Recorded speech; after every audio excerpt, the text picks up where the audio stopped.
सबाल खैर दोस्तों, मैं हूं आदिल खान आज़ाद। आज है 16 सितंबर 2025 और आप देख रहे हैं आज़ाद बुल इंडिया पर मिडिल ईस्ट मॉर्निंग न्यूज़। इस शो में आज आपको दिखाएंगे इसराइल ने गजा सिटी पर सबसे बड़ा ज़मीनी हमला किया शुरू, शहर दोज़ख में तब्दील। धमाकों और चीखों के बीच गजा सिटी आग और लहू में डूबा। ट्रंप ने हमास को दी वार्निंग, कहा होस्टेज अगर ढाल बने तो अंजाम सख्त होगा। हमास ने भी दिया बयान, डोनाल्ड ट्रंप के बयान पर किया पलटवार। डोनाल्ड ट्रंप बोले इसराइल कतर पर हमला अब नहीं करेगा, लेकिन बयान के एक जुमले से उठ रहे खतरनाक सवाल। नेतन्याहू का इल्जाम, कतर और चीन ने इसराइल पर ब्लॉकेड लगाया। दोहा समिट में अरब मुल्कों का हमला, कहा इसराइल ने नेगोशिएशंस पटरी से उतारे, सजा तय करने का प्लान। और अमेरिका का बड़ा ऐलान, ईरान का बड़ा नुकसान करने की प्लानिंग। करते हैं शुरुआत इस शो की। जिस खौफ का अंदेशा था वो अब हकीकत बन चुका है। इस्राएली फौज ने गजा सिटी पर बाकायदा हैवी ग्राउंड अटैक शुरू कर दिया है। रात भर ऐसी बमबारी हुई कि लोग कहते हैं ना कभी देखी ना कभी सुनी। धमाकों से पूरा शहर कांप उठा और आसमान खून और धुएं से भर गया। ये सब गजा सिटी पर कब्जा करने के मिशन का आगाज है। जी, गजा सिटी पर कब्जा शुरू हो रहा है। एक ऐसा मिशन जिसकी शुरुआत हो चुकी है और जिसका अंजाम अभी किसी को नहीं मालूम। पीर की रात को इसराइल ने बाकायदा गजा सिटी पर ग्राउंड ऑफेंसिव शुरू कर दिया। दुनिया भर के जो बड़ी न्यूज़ एजेंसीज़ हैं, दुनिया भर के बड़े अखबारों ने इसे हेडलाइन बनाया। नेतन्याहू हुकूमत कह रही है कि इसका मकसद हमास को जड़ से ख़त्म करना है। ये ऑपरेशन क्यों अहम है, ये समझ लीजिए। दरअसल ये ऑपरेशन उस जंग को एक ख़तरनाक मोड़ पर ले आया है जो लगभग 2 साल से गजा में जारी है। अंदेशा है कि अब मौतों का सिलसिला और ज़्यादा तेज़ होगा और गजा में इंसानी तबाही कई गुना बढ़ जाएगी। क्यों अहम है ये ऑपरेशन, जान लीजिए। ये ऑपरेशन उस जंग को एक ख़तरनाक मोड़ पर ले आया है जो लगभग 2 साल से जारी है। अंदेशा है कि अब मौतों का सिलसिला और तेज़ होगा और गजा में इंसानी तबाही कई गुना बढ़ जाएगी। गजा की हेल्थ मिनिस्ट्री के मुताबिक इस जंग में अब तक करीब 65,000 फ़लस्तीनी ऑफिशियली मारे जा चुके हैं, जिनमें से ज़्यादातर औरतें और बच्चे हैं। सिर्फ पिछले एक हफ्ते में ही इसराइल ने गजा सिटी में दर्जनों ऊंची इमारतों को मिट्टी में मिला दिया। इसराइली फ़ौज ने गजा सिटी के 10 लाख लोगों को ये कहा है कि वो सिटी छोड़कर साउथ की तरफ ह्यूमैनिटेरियन एरिया में चले जाएं, जहां कुछ भी ह्यूमन नहीं है। अब तक लगभग 3 लाख लोग गजा सिटी से अपने शहर छोड़कर, अपने घर छोड़कर जा चुके हैं। पीर की शाम से आज सुबह तक इस्राएली एयरफोर्स ने गजा सिटी पर हैवी बमबारी की है। आपको आगे तस्वीरें दिखाऊंगा। उसके फौरन बाद इस्राएली टैंक सिटी के अंदर दाखिल हो गए, गजा सिटी के। दोस्तों, इस्राएल के टॉप सिक्योरिटी चीफ्स, IDF के chief of staff, Mossad, Shin बेत और मिलिट्री इंटेलिजेंस तक, इन सब ने नेतन्याहू को यह ऑपरेशन शुरू न करने की सलाह दी थी। उन्होंने साफ कहा था कि इस ऑपरेशन से इस्राएली होस्टेजेस की ज़िंदगी खतरे में पड़ जाएगी और इस्राएली फ़ौज को भारी नुकसान उठाना पड़ सकता है, यानी फ़ौजी बड़ी तादाद में मारे जा सकते हैं और हमास पूरी तरह से ख़त्म नहीं होगा ये ऑपरेशन चला देने के बावजूद। और आखिर में इस्राएल को गजा के 20 लाख लोगों पर सीधा फौजी राज करना पड़ सकता है, जो कि आसान काम नहीं है। रोज़ कॉन्फ्लिक्ट्स होंगे, सब कुछ कह दिया गया नेतन्याहू को, लेकिन नहीं, उसे अपनी कुर्सी, अपना ऑफिस बचाना है। दोस्तों, कमाल की बात है कि कल अमेरिका का top official, secretary of state Marco Rubio, Netanyahu से मिला था और कल रात ही ये ऑपरेशन शुरू हो गया। जहाँ तक मैंने और ख़बरें पढ़ी, उसके मुताबिक मार्को रूबियो ने इस ऑपरेशन को शुरू करने से नेतन्याहू या इसराइल को रोका नहीं। यानी जो अब होने जा रहा है उसकी खबर अमेरिका को है और सीज़फायर की कोशिश बस एक दिखावा है। गजा सिटी का कोई इलाका महफूज नहीं बचा है। हर मोहल्ले पर इस्राएली एयर स्ट्राइक्स की बारिश जारी है। लोग मलबों में फंसे हुए हैं और हज़ारों ख़ानदान सड़कों पर धक्के खा रहे हैं। न सर पर छत है, न कोई पनाह का। हर तरफ सिर्फ खौफ, आग और बर्बादी का मंजर है। गजा सिटी इंसानियत के इम्तिहान से गुजर रही है। इस्राएली फ़ौज ने बाकायदा गजा सिटी पर कब्ज़े का ऐलान कर दिया है और उसी के साथ ज़िंदगी वहाँ जहन्नुम बन चुकी है। लाखों फ़लस्तीनी अब भी शहर के अंदर फंसे हुए हैं, न कोई महफूज जगह, न कोई पनाहगाह। बार बार मैं इस बात को दोहराऊंगा ताकि आप अंदाज़ा लगा सकें कि वो बस भागे जा रहे हैं। वो जहां छुप सकते हैं वहां छुपे हुए हैं, क्योंकि कोई महफूज जगह नहीं है, कोई पनाहगाह नहीं है। हर जगह बम बरस रहे हैं। ख़ानदान अपने बच्चों के साथ सड़कों पर सोने को मजबूर हैं, जबकि ऊपर से बेरहम एयर स्ट्राइक्स लगातार मकानों और खेमों को मलबे में तब्दील कर रही है। गज़ा की ये रातें अब सिर्फ खौफ, भूख और बेबसी का दूसरा नाम बनकर रह गई हैं। एक खबर यह है कि इस्राएली बमबारी ने गज़ा सिटी को दोज़ख बना दिया है। चारों तरफ सिर्फ धमाके, धुआं और चीखें हैं। मकान मलबे में बदल रहे हैं, बच्चे लाशों के बीच रो रहे हैं।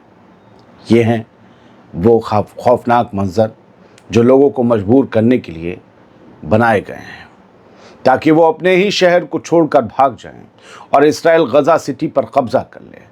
लेकिन सच्चाई ये है कि लाखों लोग अब भी वहाँ फंसे हुए हैं।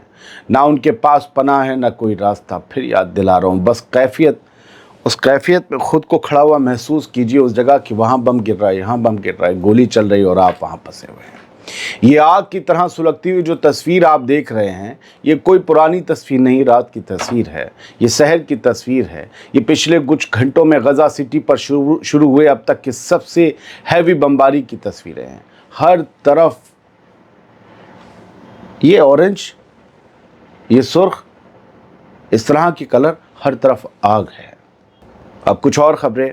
अमरीकी सदर डोनाल्ड ट्रंप ने हमास को सख्त वार्निंग दी है। उनका कहना है कि अगर गज़ा में इस्राएली होस्टेजेस को ह्यूमन शील्ड यानी इंसानी ढाल बनाया गया तो हालात बहुत ख़राब हो जाएंगे।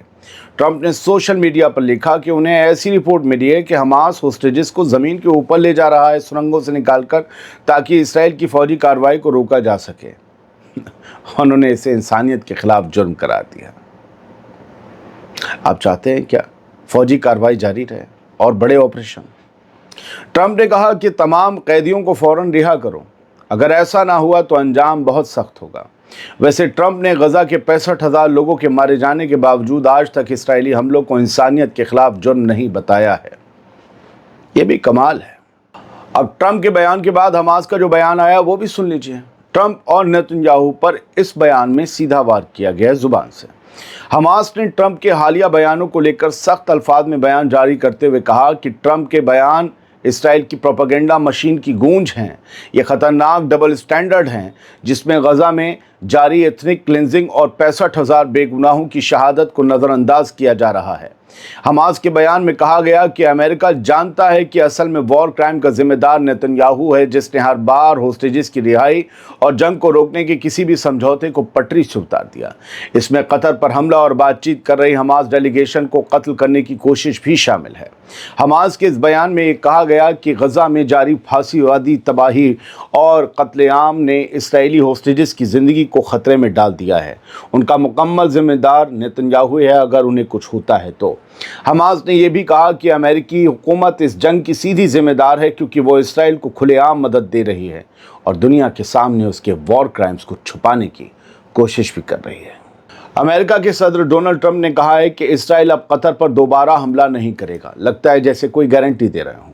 व्हाइट हाउस के ओवल ऑफिस में सहाफ़ियों से बात करते हुए डोनाल्ड ट्रंप ने कहा कि नेतन्याहू कतर पर अब हमला नहीं करेगा। कतर हमारा बहुत अच्छा साथी है। बहुत से लोग ये बात नहीं जानते कि वो हमारा अच्छा साथी है, लेकिन हाँ, वो नेतन्याहू शायद हमास के लोगों के पीछे जा सकता है। आप सोचिए, वो लाइन और ये लाइन दोनों कॉन्ट्राडिक्टरी हैं।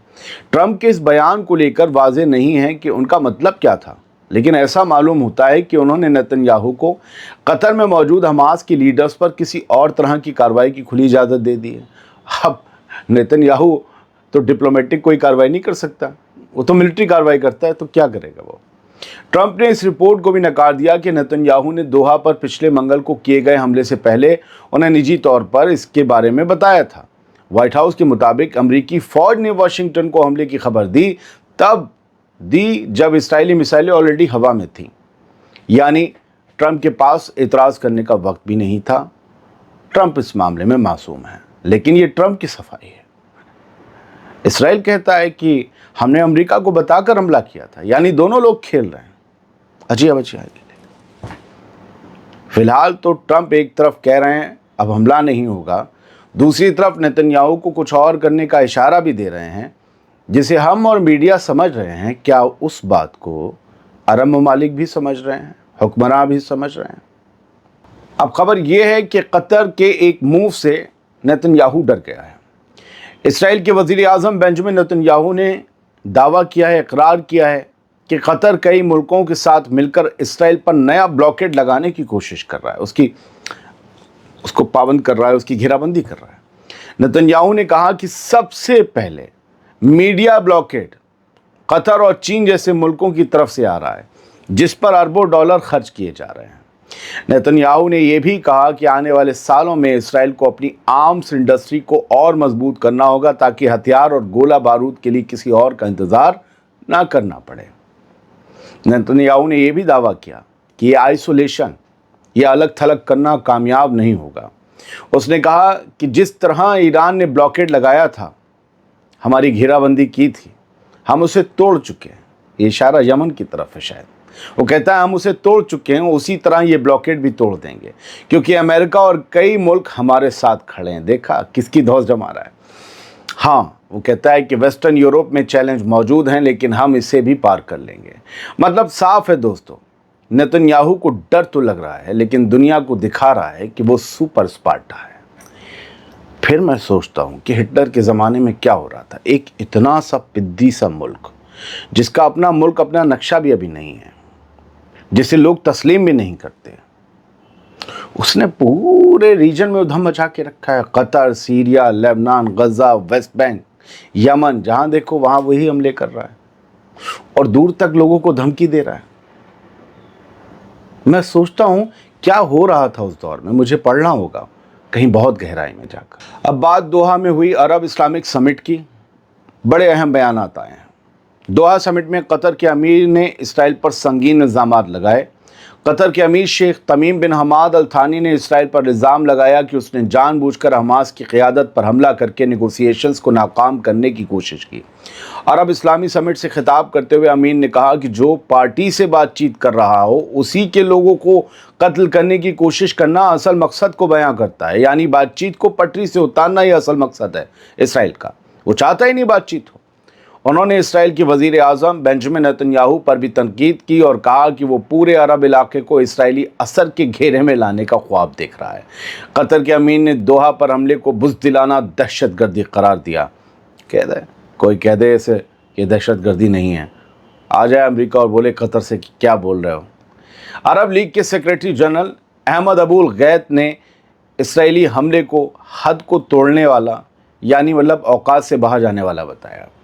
मिस्र के सदर अब्दुल फताह अल सीसी ने यह कहा कि इस तरह की हरकतें न सिर्फ जंग बंदी के चांस ख़त्म कर रही हैं, बल्कि गज़ा में मौजूदा अमन समझौते को भी ख़तरे में डाल रही हैं।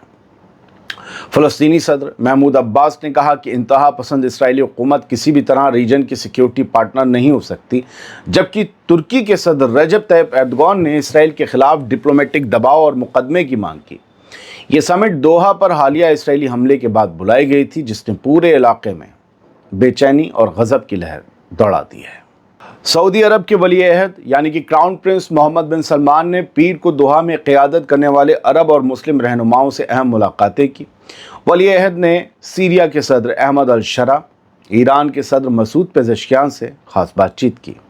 सऊदी डेलीगेशन की क़यादत कर रहे मोहम्मद बिन सलमान ने जॉर्डन के बादशाह अब्दुल्ला II, इराक़ के वज़ीर आज़म मोहम्मद शिया अल सुदानी, पाकिस्तान के वज़ीर आज़म शहबाज शरीफ और तुर्की के सदर रजब तैयब एर्दोगान से भी मुलाकात की। कोई नाम रह गया बड़ा जिससे MBS ने मुलाकात नहीं की?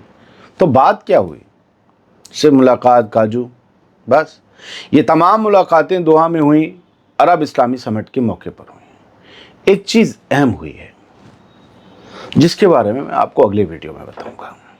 अब अमेरिका का एक वादा, एक कसम सुन लीजिए, जिसमें कहा गया है कि ईरान पर मैक्सिमम प्रेशर डाला जाएगा। ईरान पर अमेरिका के वज़ीर ख़ारजा मार्को रूबियो ने इसराइल को यकीन दिलाया कि ईरान पर मैक्सिमम प्रेशर की पॉलिसी जारी रहेगी, ताकि ईरान को एटमी हथियार बनाने से रोका जा सके। तो फिर भैया तुमने हमले क्यों किए थे? यही कर लेते। रूबियो ने इसराइली वज़ीर आज़म बेंजामिन नेतन्याहू के साथ एक प्रेस कॉन्फ्रेंस में कहा एक एटमी ईरान जिसे इंतहाई सोच रखने वाला मौलवी चलाए और जिसके पास दूर तक मार करने वाली मिसाइलें भी हों, ये सिर्फ इसराइल या अमेरिका ही नहीं बल्कि पूरी दुनिया के लिए बड़ा खतरा है। भाई साहब, रूबियो का ये इशारा आयतुल्ला खामेनेई की तरफ था। रूबियो ने कहा कि ट्रंप की हुकूमत ईरान पर मैक्सिमम इकोनॉमिक प्रेशर डालती रहेगी जब तक कि ईरान अपना रास्ता नहीं बदल लेता। याद रहे दोस्तों कि जून की जंग में अमेरिका और इसराइल ने ईरान के एटमी और फौजी ठिकानों पर हमला किया था, जिसमें कई ईरानी एटमी साइंटिस्ट भी मारे गए थे। यानी साफ है कि ईरान के खिलाफ अमेरिका और इसराइल की जंग सिर्फ मैदान में ही नहीं बल्कि अब इकनॉमी और सियासत में भी जारी रहेगी। असल में प्रॉब्लम यह है, ईरान इस रीजन में वाहिद वो मुल्क है जिसका नेटो से ताल्लुक़ भी नहीं है और वो अपने हथियार, अपने मिसाइल पावर बढ़ा रहा है। बाकी अरब ममालिक ये नहीं कर रहा है, वो ख़रीद लेते हैं बाहर से अपनी डिफेंस की चीज़ें। तुर्की अपने बनाता है लेकिन तुर्की नेटो का हिस्सा है। तो ईरान ना तो इनके साथ पाबंद है नेटो के तहत और ना रुक रहा है, और ऊपर से अमेरिका के दुश्मन रूस को भर भर के वो हथियार भी दे रहा है। तो ईरान को तो कमज़ोर करना ही है। फिलहाल इस बुलेटिन में इतना ही। उम्मीद करते हैं आपको साफ गोई से दी गई खबरें ठीक लगी होंगी। खबरें अच्छी नहीं थी। बहुत बहुत शुक्रिया। सलामत रहिए, खुश रहिए।